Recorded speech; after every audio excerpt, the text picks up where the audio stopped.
क्या आपको पता है एक छोटा सा वर्ड शुड आपके इंग्लिश सेंटेंसेस को कितना स्मार्ट और नेचुरल बना सकता है?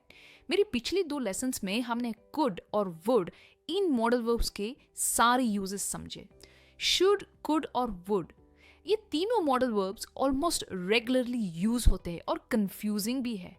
अगर आपने पहले के लेसन्स मिस किए हैं तो उसकी लिंक आपको डिस्क्रिप्शन में मिलेगी। इस लेसन में हम शुड के सारे यूजेस समझेंगे।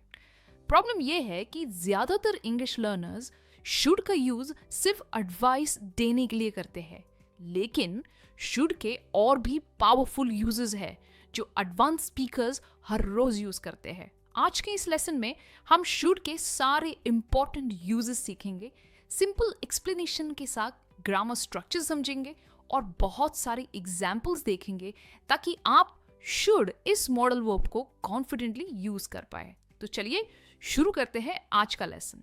शुड का सबसे पहला यूज है टू गिव एडवाइस और सजेशन, यानी सलाह देना। ये शुड का मोस्ट कॉमन यूज है जब हमें किसी को कोई चीज रेकमेंड करनी हो कि उन्हें क्या करना चाहिए, हम शुड का यूज करते हैं। एडवाइस हमेशा एक पर्सनल ओपिनियन होता है, राइट? इसका मतलब वो रूल नहीं है, और शुड उसे सॉफ्ट और पोलाइट बनाता है। ये सेंटेंस देखिए, you must join the gym. ये एक ऑर्डर या स्ट्रॉन्ग रेकमेंडेशन लगता है, पर इसी सेंटेंस में जब आप शुड लगाते हो, you should join the gym, ये एक पोलाइट एडवाइस या रेकमेंडेशन लगता है। देखिए, मस्ट एक स्ट्रॉन्ग नेसेसिटी दिखाता है, पर शुड एक रेकमेंडेशन की तरह काम करता है। इसका स्ट्रक्चर कुछ ऐसा है, सब्जेक्ट, उसके बाद आता है शुड और उसके बाद आता है बेस वर्ब। चलिए इस स्ट्रक्चर को यूज करके कुछ एग्जाम्पल्स देखते हैं। You should drink more water, तुम्हें ज्यादा पानी पीना चाहिए। यू शुड एक्सरसाइज रेगुलरली, तुम्हें एक्सरसाइज करनी चाहिए। You should go to bed early, तुम्हें जल्दी सोना चाहिए। You should see a doctor, तुम्हें डॉक्टर से मिलना चाहिए। ये सारे सेंटेंसेस एक सॉफ्ट रेकमेंडेशन की तरह काम करते हैं। आप ये बता रहे हो किसी को क्या करना चाहिए। आप भी ट्राई कीजिए, आप शुड को यूज करके एटलीस्ट 2 सेंटेंसेस कमेंट्स में लिखिए। और हम बढ़ते हैं शुड के सेकंड यूज पर। शुड का सेकंड यूज है एक्सप्रेसिंग ड्यूटी और रिस्पॉन्सिबिलिटी, यानी कि किसी का फर्ज या जिम्मेदारी बताने के लिए यूज होता है। यहाँ शुड ये बताता है कि कोई काम आपको मॉरली, यानी अंदर से आपको महसूस होना चाहिए कि ये करना जरूरी है या ये एक्सपेक्टेड है कि आप ऐसा करो। इसका स्ट्रक्चर कुछ ऐसा है, सब्जेक्ट, शुड और बेस वर्ब सेम स्ट्रक्चर है जो हमने पहले यूज में देखा। चलिए कुछ एग्जाम्पल्स देखते हैं। Children should respect their parents, बच्चों को अपने पेरेंट्स का रिस्पेक्ट करना चाहिए, ये एक्सपेक्टेड है, right? We should be honest to our country, हमें अपने देश से ईमानदार रहना चाहिए। You should keep your promises, तुम्हें अपने वादे निभाने चाहिए। Leaders should serve the people, leaders को लोगों की सर्विस करनी चाहिए। और शायद ऐसा नहीं होता है, राइट? चलिए बढ़ते हैं शुड के थर्ड यूज पर।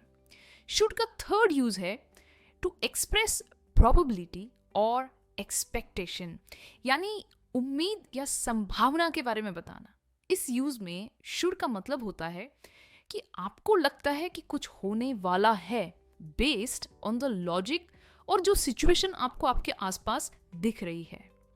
ये 90% श्योर सिचुएशन नहीं होती है, कंप्लीटली सर्टेन नहीं होती है, पर एक स्ट्रॉन्ग एक्सपेक्टेशन होती है। आप एक स्ट्रॉन्ग प्रोबेबिलिटी या एक्सपेक्टेशन बता रहे हो। इसका स्ट्रक्चर कुछ ऐसा है, subject plus should plus base verb, ये होगा प्रेजेंट प्रोबेबिलिटी या एक्सपेक्टेशन बताने के। पर अगर आपको प्रोबेबिलिटी पास्ट में बतानी हो तो आप ये स्ट्रक्चर यूज करेंगे, subject plus should have plus past participle आएगा। चलिए इन स्ट्रक्चर्स को क्लियरली समझने के लिए कुछ एग्जाम्पल्स देखते हैं। The train should have arrived by now, train अब तक आ चुकी होगी। The weather should improve by tomorrow, weather कल तक बेटर होना चाहिए। You should be home by now, तुम्हें अब तक घर पहुंच जाना चाहिए। His report should be ready by next week, उसकी रिपोर्ट नेक्स्ट वीक तक रेडी हो जानी चाहिए। आई होप यहाँ तक सब कुछ क्लियर है। अब बढ़ते हैं शुड के फोर्थ यूज पर, to make a polite suggestion और ऑफर, यानी नम्रता से सलाह देना या कुछ ऑफर करना। जनरली पोलाइट कॉन्वर्सेशंस में शुड का यूज क्वेश्चंस में होता है। जब हमें किसी का ओपिनियन लेना हो या सजेशन देना हो तो शुड यूज होता है। ये काफ़ी फ्रेंडली है और लेस डायरेक्ट भी है। इसका स्ट्रक्चर कुछ ऐसा है, should plus subject plus base verb, उसके बाद आपको जो कहना है और क्वेश्चन मार्क आएगा। चलिए इस स्ट्रक्चर को यूज करके कुछ सेंटेंसेस बनाते हैं। Should we have some coffee, क्या हम कॉफी ले? आप ये नहीं कह रहे हो कि हम कॉफी लेते हैं, आप अपना डिसीजन नहीं बता रहे हो, आप नम्रता से कोई चीज सजेस्ट कर रहे हो कि हम कॉफी ले क्या। Should we have some coffee, should I help you, क्या मैं तुम्हारी हेल्प करूं? Should we start the meeting, क्या हम मीटिंग शुरू करें? Should I call her now, क्या मैं अब उसे कॉल करूं? Should we take a short break, क्या हम थोड़ा ब्रेक ले? ये सारे सवाल है, पर इन सारे सवालों में आप पोलाइटली यानी नम्रता से कोई सलाह दे रहे हो या कुछ ऑफर कर रहे हो। तो जब भी आपको नम्रता से कोई सलाह देनी हो या ऑफर करना हो कुछ, तो शुड यूज कीजिए। और अब बढ़ते हैं शुड के फिफ्थ यूज पर। शुड यूज होता है किसी को वार्निंग देने के लिए या ये कहने के लिए कि कोई चीज गलत है, यानी कोई आइडिया गलत है या सही है। इस यूज में हम शुड का नेगेटिव फॉर्म यूज करते हैं, शुडंट। हम इसे तब यूज करते हैं जब हमें लगता है कि कोई काम गलत है, रिस्की है या उसे अवॉइड करना चाहिए। इसका स्ट्रक्चर कुछ ऐसा है, subject plus should not, should के आगे नॉट लगेगा, प्लस बेस वर्ब। पर जनरली जब हम बात करते हैं हम शुड नॉट यूज नहीं करते, हम उसका कॉन्ट्रैक्टेड वर्जन यूज करते हैं, शुडंट। मेरे साथ बोलिए, शुडंट। चलिए कुछ एग्जाम्पल्स देखते हैं। You shouldn't ignore your health, तुम्हें अपनी हेल्थ इग्नोर नहीं करनी चाहिए। You shouldn't argue with them, तुम्हें उनसे बहस नहीं करनी चाहिए। You shouldn't go there alone, तुम्हें वहां अकेला नहीं जाना चाहिए। You shouldn't leave your phone unattended in public, भाई चोरी हो जाएगा, तुम्हें अपना फोन पब्लिक में अनअटेंडेड नहीं छोड़ना चाहिए। तो ये था शुड का फिफ्थ यूज। अब देखते हैं शुड का सिक्स्थ यूज। शुड का सिक्स्थ यूज है टू एक्सप्रेस रिग्रेट और क्रिटिसिज्म अबाउट द पास्ट। जब आप पास्ट में किसी काम पर पछतावा या उसे क्रिटिसाइज करते हो, यानी कि उसकी आलोचना करते हो, तो should have plus past participle use होता है। इसका मतलब है ये काम करना सही होता लेकिन नहीं हुआ। आप प्रेजेंट में अफसोस कर रहे हो कि पास्ट में ये काम आपको करना चाहिए था पर नहीं हुआ। इसका स्ट्रक्चर कुछ ऐसा है, subject plus should have plus past participle. चलिए कुछ एग्जाम्पल्स देखते हैं। यू शुड हैव स्टडीड मोर, तुम्हें ज्यादा पढ़ना चाहिए था, शायद मार्क्स अभी कम आए हैं। तो कोई कह रहा है कि you should have studied more. We should have left earlier, हमें जल्दी निकलना चाहिए था, शायद रास्ते पे बहुत ज्यादा ट्रैफिक है और अभी आप अफसोस कर रहे हो।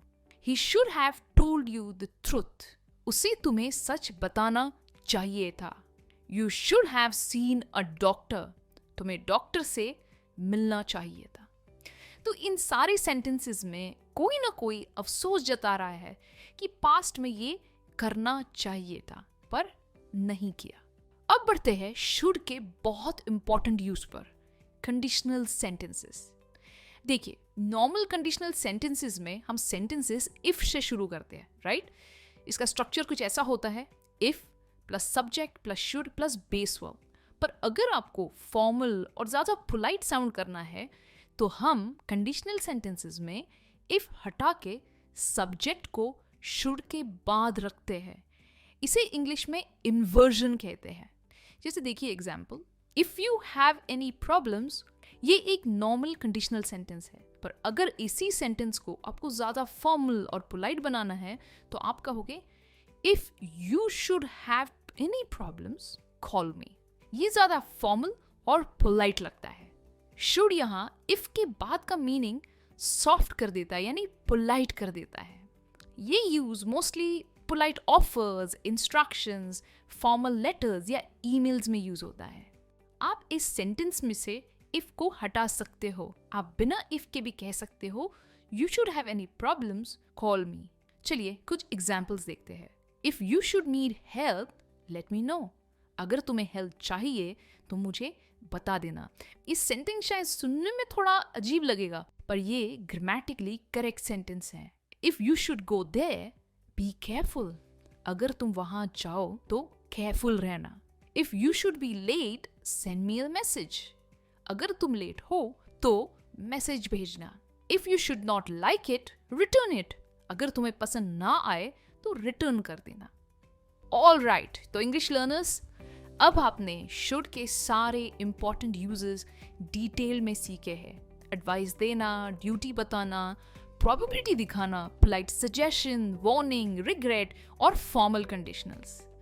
अब मैं चाहती हूँ कि आप कमेंट्स में शुड के 3 एग्जाम्पल सेंटेंसेस लिखें, राइट? इससे आपकी प्रैक्टिस होगी और आपको ये सारे यूजेस याद भी रहेंगे। अगर आपको ये लेसन हेल्पफुल लगा तो इस लेसन को लाइक करें, शेयर करें और चैनल को सब्सक्राइब करें ताकि आप कोई इंग्लिश लेसन मिस ना करें। मैं मिलूंगी आपसे नेक्स्ट लेसन में। तब तक as usual keep learning and keep practising English. Bye for now.